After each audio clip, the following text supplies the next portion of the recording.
Is Woz still on? Woz has been on constantly. Awesome. Can we ask you some questions during the break? Well, you sure could. I'm not a developer. This development stuff was so incredible. I didn't want to interrupt, but be happy to talk about, I don't know, sales success of Newton and how it was canceled. Yeah. So did you have any involvement with the Newton project? Or were you? No, I did not. I was actually out after a plane crash, I think, mostly like back in college to get my degree. But I was a very big Newton user and Newton fan. And I heard a couple of mentions earlier today of Newton not selling that well, or, or couldn't really make it and was canceled because of that. And I was on Gil Emilio's staff when Newton got canceled. And all the projects in Apple that weren't essential were being canceled one after another. And there were only 2 or 3 that I disagreed with. And Newton was, of course, one of them. And Gil Emilio pointed out that he was sort of, not really into canceling the Newton because it was profitable by then. So, and there were a couple of other people that also felt badly about that one being canceled. I think Alan Hancock and maybe Fred Anderson, a couple other, and I forget the name right now. I'll know it when I hear it. Steve somebody, I think. So that was sort of a shame. Now the excuse though was, of course, that, well, we can't do 2 things at once, like 2 operating systems at once. And that's totally understandable and viable, but there might have been other explanations for why, Steve Jobs was behind that, and there might be other explanations as why he didn't want 2 operating systems coming from Apple. Any theories? Well, no, I mean, it could have been that Newton wasn't his own and it was competition to his own Macintosh. That could be. I know I've nothing to go on that way. It's not even a thought that occurred to me at the time. I really just bought that all the rationale was reasonable. It was also too bad that we cut OpenDoc, the open source platform. CyberDog had come out of that, and we cut off making education under Pat Montgomery a complete separate, almost like a separate company, a division within the company, and that got turned down. I don't know why. It just got turned down, saying, "Oh, 22% of our sales isn't 20% isn't enough," and it was 22, and that was only the K and 12 part of it, U.S. only. So it was really even higher percentage, but it wasn't due to be a division of its own. Yeah, at one point that was the plan for Newton, right? Was a complete spin out and let it have its own destiny. Yeah. Well, I didn't hear that about Newton, but I think that would have been appropriate. It was done for the Apple III, for example, as a predecessor to that thinking. And I know the Newton in education, we came out with that little eMate machine, and I taught for 8 years using Mac laptops to elementary school and middle school kids, 200 hours per year with my course. The most successful year I had was that year with the eMate, because the teachers understood it. It was so simple. The teachers could understand it as well as the students, and even beam assignments and that sort of thing. Are you still involved with computer education? No, I'm not. I put in my time. I did my share when it was, kind of more important to introduce things when they're kind of new. Now every student in the world already has a computer, and what can you introduce them to? I mean, they've got the social web too. So that was a long time ago. Well, programming, it turns out. I have 3 kids, and they all know how to use a Chromebook, but programming is code.org. It's visual. It's all black magic to them too. Sure. Yeah, I found for education, though, programming, I don't really believe you should teach it before 7th grade, the same as algebra. And it's because cognitive development of the brain doesn't reach symbolic reasoning where symbols can stand for things. A word can stand for an amount. You don't quite get it ingrained in you. Only a few people do by, say, 5th grade. So when I taught programming, though, it was mostly it was HyperCard. And I loved that language, HyperTalk, because I did a lot of test programs on things like puzzles and games and other things in the 3 languages. I would always just sort of compare 3 Englishish-like languages, I think. One was AppleScript, one was HyperTalk, and one was Logo. And always the HyperTalk one read more like real English for what it was doing, and it ran faster and was a shorter program every time. It was a great language. What are you working on these days? Oh, I'm not working on development these days so much, just because I got sidetracked for decades, just following the latest Apple products, the latest apps, and all that, and being up on it and being able to go around and talk about them and show them off. I did make sure that when Newton got canceled, I bought a couple of about 3 message pad 2100s, and I think I still have 2 in the box. Wow.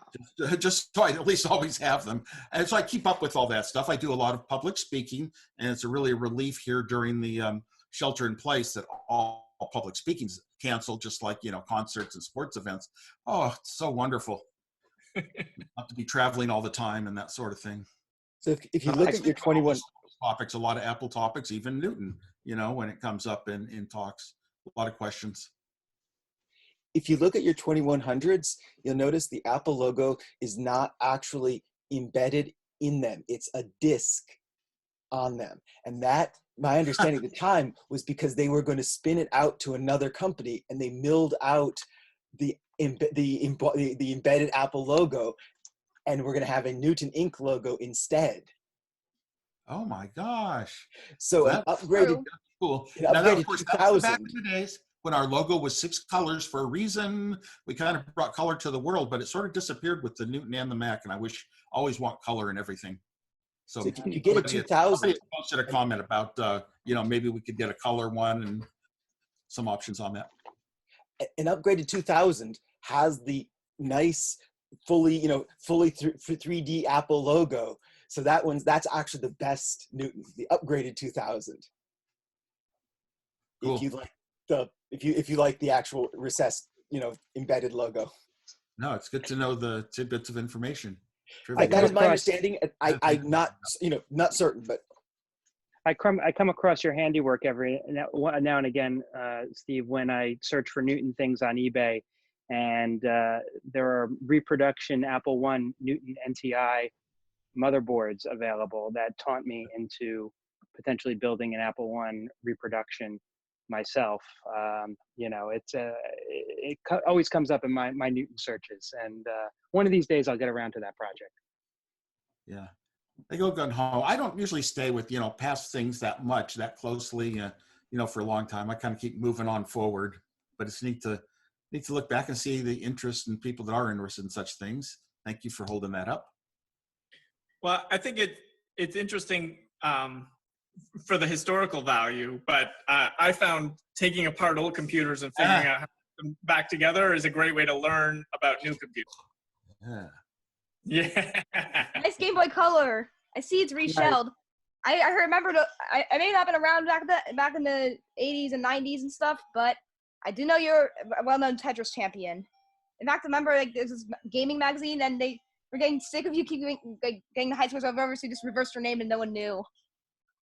Yes, I had to spell my name backwards for them to put it in because I was in too often in Nintendo Power magazine. Yeah. And I have copies of that issue, but I like to buy these little these ones that were never sold in the United States, only Japan, because they had a lit screen. Yeah, that's the Gameboy Lights. I thought that was a Game Boy Color, but yeah, they look pretty similar.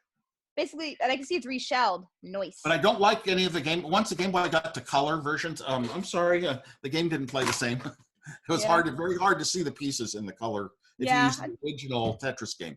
Yeah, my second best score ever was on an original Game Boy. This one, it's 86. My best score ever was on a Game Boy Advance, and it's actually my second best score is 90 and I got it on here. My best score is 91, and I got it on a Game Boy Advance SP. Good. Do you always start at level 9? No, I start at level 0, but gradually go up. But I'm trying to get better. The way to get high scores is to start at a higher level. Yeah, I mean rose clear. That's what I meant to say. My bad. Yeah, I'm a fan of old gaming as well. I've got I've got a total of 17 old Apple devices. 16 plus an AlphaSmart word processor and a BlackBerry phone. Fan of old gaming. Ouch. Yes. Yeah. And going back to the Newton, I got to the point where it was so more person oriented than the technology, and I'd like to take my Newton and handwrite phrases like CALL Jim, call Jim by hand, and hit assist, beep beep beep beep beep beep beep. And I just got tired of the structure of going over to a phone and hitting 3534747 for his phone number. I'd rather just do it the human way, thought coming out of my brain, and that's what you know, that Newton really changed a lot of my thinking about everything. Newtons are pretty cool. I may be a Gen Z kid, but that doesn't mean I can't like vintage computing and vintage gaming. Got this trusty 130. Sadly, it's my only Newton, but it works still. One time in fact, a few months ago before the whole outbreak, I actually brought it to an Apple store. Only one person actually recognized it. Look, I even. Yeah, I saw your note in the chats. Yes, I like humor. Yeah. Yes, Steve, and that note is literally titled Anarchy. That's literally the file name. Steve, do you visit Apple stores? I visit Apple stores, but not too often. But usually when new products are out, and once in a while I need some real technical genius assistance. But I needed it the worst in my life through the month of February. My computer went bad. My laptop went bad. You couldn't. I ordered a new one. Took almost a month to get it from Apple. And meanwhile, I would boot up on a bootable clone. I had 4 clones, and 2 of them, including my time machine, got wiped out by the computer itself during crashing at the wrong time. And then I could boot up on a clone, and it would stay up for a few minutes. So what I would do is time it and do a proper shutdown before the computer crashed hard. And I did that hundreds of times over that month. Oh my! I would just boot up, but I got to where my email program needed. I use old school email for communication, and it got to where it needed a 25-minute index fix. Whoa. And the computer couldn't stay up 25 minutes, so I lost all email except for a web-based access partially. And I went crazy. And then restoring the computer when I got the new computer, I said, I'm not going to copy anything over. Every time I was in a country like Ukraine, China, Hong Kong, Japan, Saudi Arabia, all these different places, even Australia, the computer would be working fine, and then all of a sudden it would just start slowing down, like delaying and waiting for things. Like somebody was getting into my system. So I'm sure it was so corrupt I wouldn't migrate over anymore. I just used a brand new computer and eventually figured out, it took me hundreds of hours actually. Wow. How do I, with another computer that was crashing all the time and trying to restart it and buying another brand new one to boot up on a backup, how do I get all my mail stuff over? And I copied all the files, and that didn't work. And then I finally found out how to import mailboxes one at a time and then get rid of old stuff I didn't need. It's gonna be frustrating. It was so hard. Plus all my old personal stuff, the programs I've written were all stored. Where were they? Well, I had a 2017 archive of that. And then eventually I got even more off of one of my backups, but it was not easy. That was worse than the coronavirus on me. And I had the coronavirus all January. I came back from home on Jan 4, my wife and we had all those symptoms. And immediately we had to drive to Las Vegas for CES. So I was in Santa Clara County and CES right after Hong Kong. And those are now reputed to be the early starting points in early January. That's when we were Jan 4th when we came back, and it was the most horrible thing. Nobody should ever get this in their life. It just got so bad. My wife has asthma and the breathing problems, the lying in bed, unable to move, and pain through the body and all that stuff.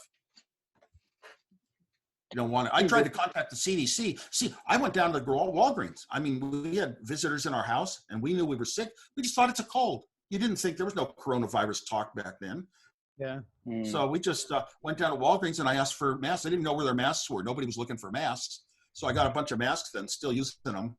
And no, we were just that early. Eventually, my wife was in the hospital on January 12th to 13th, and they tested for every American thing, everything an American hospital could test for, every disease in the world, and they couldn't find it. It was something unknown, a mystery.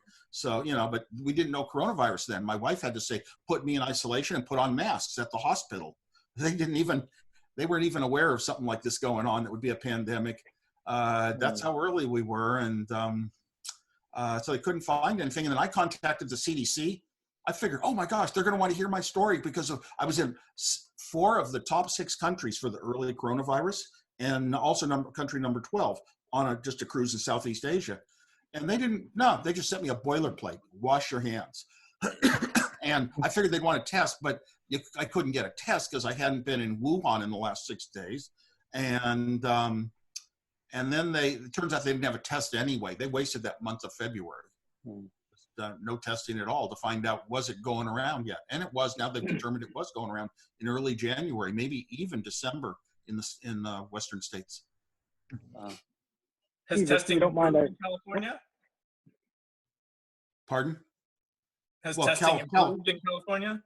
California, but they've now put it down to the earliest dates. They thought it originally was because of a death. The first death that they identified to it was in Seattle, but now then they identified deaths earlier than that, close to January in California. And now it's Silicon Valley was the earliest known deaths, but they also traced down to somebody got it at CES in Las Vegas. That's January 6th to 9th. That's where I was. But I was so sick that I just canceled out of a ton of events and told people to stay away from me for the couple of events I went to on the 6th. But nobody knew there was going to be a pandemic. Well, So we're glad you could join us. The computer failure, that's worse. Steve, I know you love technology and you have a vacuum tube wristwatch last time I met you. Is there anything that's coming out or that you played around with that you're excited about? Any new gadgets or anything? Just little projects of my own on my Raspberry Pi, usually network oriented in the house, a lot of things. It actually helps me a lot. But Do you still do the lasers? I'm sorry, I had to give in to the Apple Watch. I got one too. Do you still do the lasers? I wore 2 watches for a while. That vacuum tube watch is the coolest thing in the world. But I remember seeing you speak at Rutgers in New Jersey a few years back. Uh-huh. Do you still do the lasers and the segways? And I know you were into handheld lasers for a while.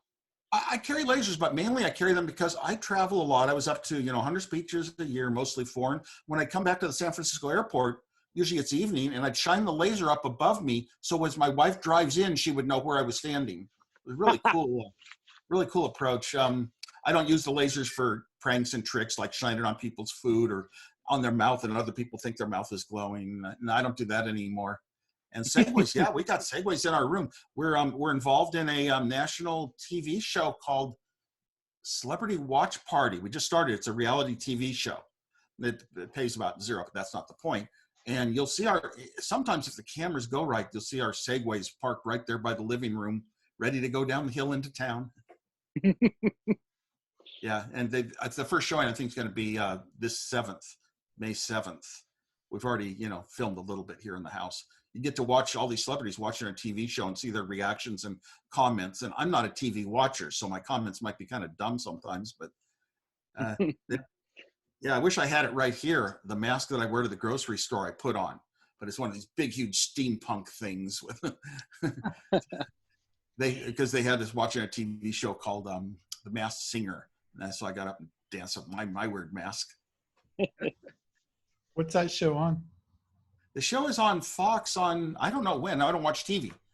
But it's going to be on the 7th, I think, is the very first date that this called Celebrity Watch Party. They get a bunch of celebrities in their own houses, all, I guess, watching the same TV show. And they choose the most interesting comments throughout the show. Huh. That's a good idea. I had some where I was saying, well, that's so dumb. It just seems so fake. I don't know if they put those kind of comments in.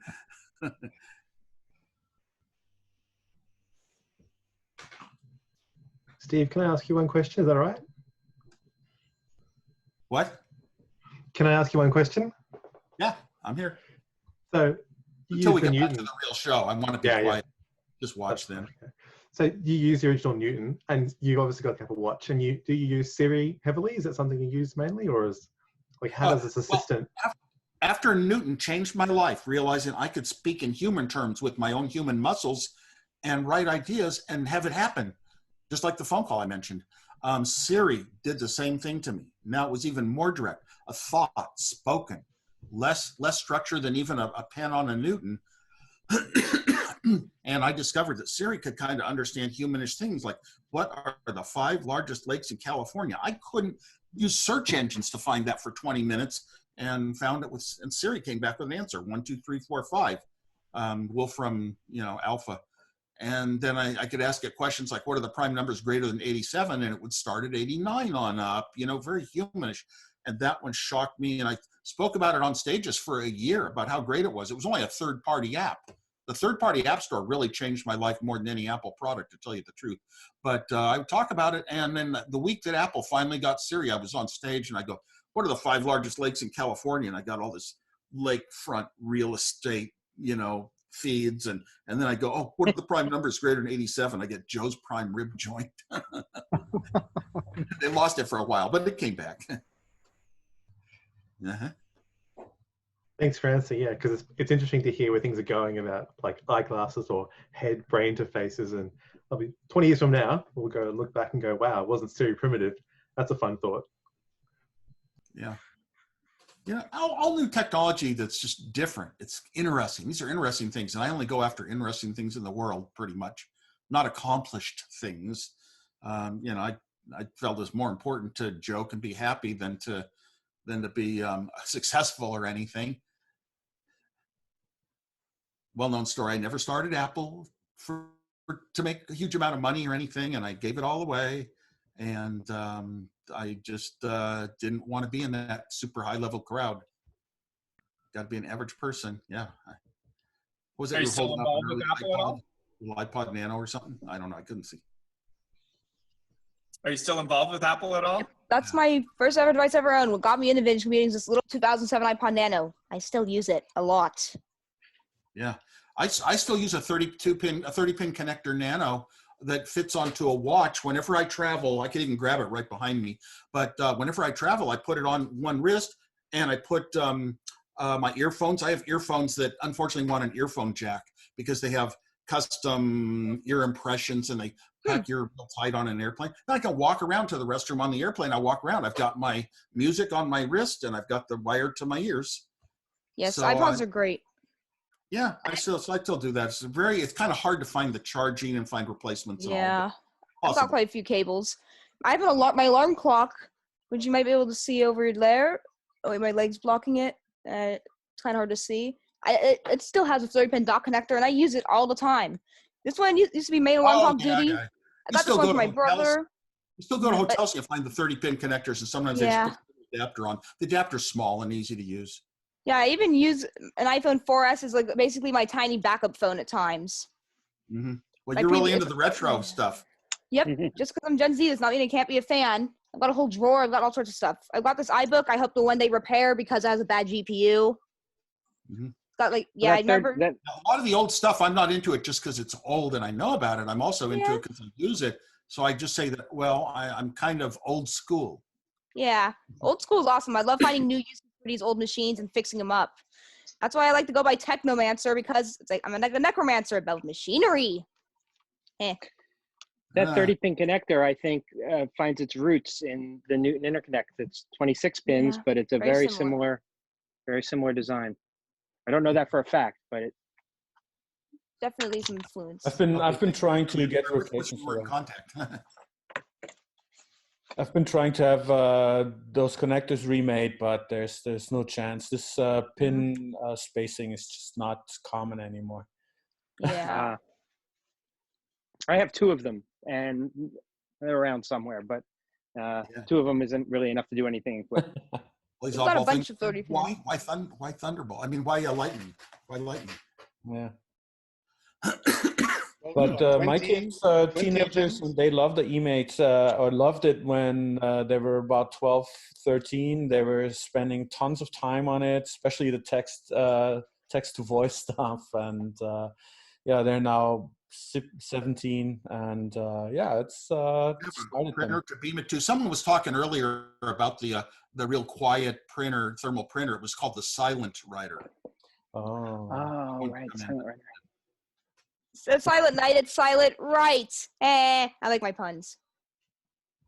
Okay. Well, you should have heard the needle printers that were common back then, and then you would know what silent meant in that respect. Oh, no. That's how we started. Oh, my gosh.